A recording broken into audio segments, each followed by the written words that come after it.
I still remember the first time I met him. It was a rainy afternoon. Not the loud, dramatic kind of rain, but the soft, steady kind that makes you feel like the world is wrapped in a heavy gray blanket. I had ducked into the little bookstore on the corner of 5th Street to escape the drizzle, shaking the water from my coat. The bell over the door jingled, and the warmth of the shop welcomed me instantly. It smelled of old pages and fresh coffee from the tiny counter tucked in the corner. The place was nearly empty except for the quiet hum of the shop's old heater. And then I heard his voice. "Excuse me," he said softly. "Could you help me find the poetry section?" I turned. That's when I noticed he was holding a white cane. His eyes, a soft hazel, weren't focused on me, but somewhere near the floor. "Yes, of course," I said, making my voice gentle without even thinking about it. I walked over, letting my footsteps guide him. That was how I met Daniel. Over the next few weeks, we kept running into each other. Sometimes in that same bookstore, other times at the cafe next door, where I liked to write. He was always polite, always smiling, and always curious about the world. One afternoon, over coffee, he told me something that changed the way I saw him. "I'm losing my sight," he said matter-of-factly. "Not all at once. Slowly. The doctors can't say exactly how long before it's gone completely, but it's coming." I didn't know what to say at first. I expected him to sound angry or bitter, but he didn't. His tone carried an acceptance that surprised me. "There's so much I haven't seen yet," he added. "Sunsets over the ocean. The way autumn leaves turn gold before they fall. Your smile when you're not thinking about it." That last part made me laugh, though my chest ached. That night, I made a promise to myself. If Daniel wanted to see the world before darkness took it from him, I would help him see it. We began small. The park near his apartment was our first adventure. The cherry blossoms had just bloomed, their petals floating down like pink snow. I described everything in detail, how the sunlight made the petals glow, how they clung to each other before the breeze set them free. Daniel didn't just listen, he absorbed. His head tilted slightly, his lips curved into the faintest smile, as if he could feel the colors through my words. Next came the summer farmer's market. The smell of strawberries hit us first, sweet and warm from the sun. The stalls were crowded with baskets of blueberries, oranges, and herbs. I placed a sprig of fresh basil in his hand, so he could feel the softness of the leaves and breathe in its sharp, green scent. "Feels like velvet," he said with a grin.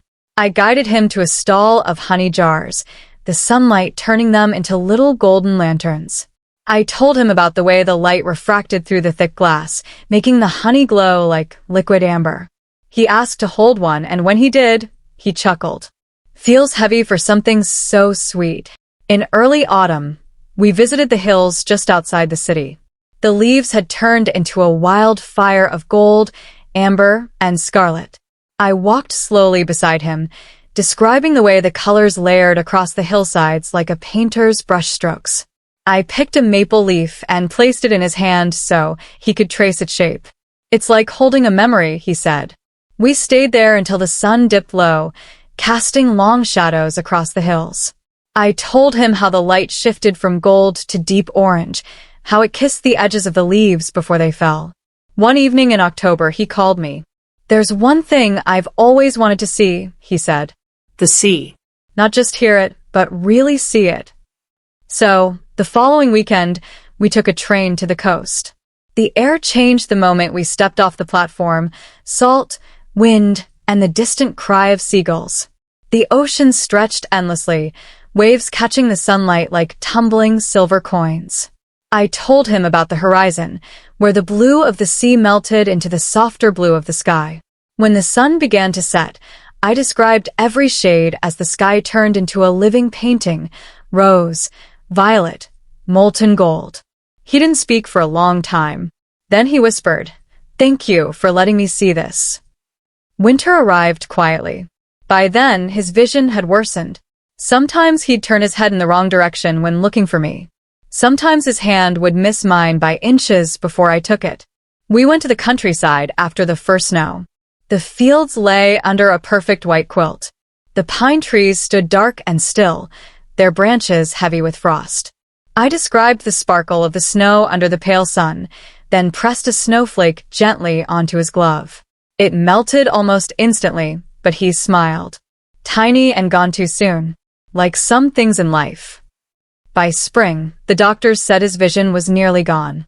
One afternoon in the park, he told me he wanted to see one last thing before the darkness became complete. You, he said simply. I felt my breath catch. You've already seen me. Not like this, he replied. I want to see you knowing it might be the last time. I want to remember you as clearly as I can. I didn't know what to say. So, I just sat there while he studied my face. His gaze moved slowly, memorizing every line, every shadow, every detail. The wind played with my hair, and he reached up to tuck it behind my ear. I'll carry this with me, he murmured. Always. A year has passed. Daniel is completely blind now, but he still asks me to describe the world to him. The way rain paints ripples and puddles, the way light spills through stained glass in the old church near our street, the way spring tulips tilt their faces toward the sun. And he still smiles in that same quiet way. I've realized something.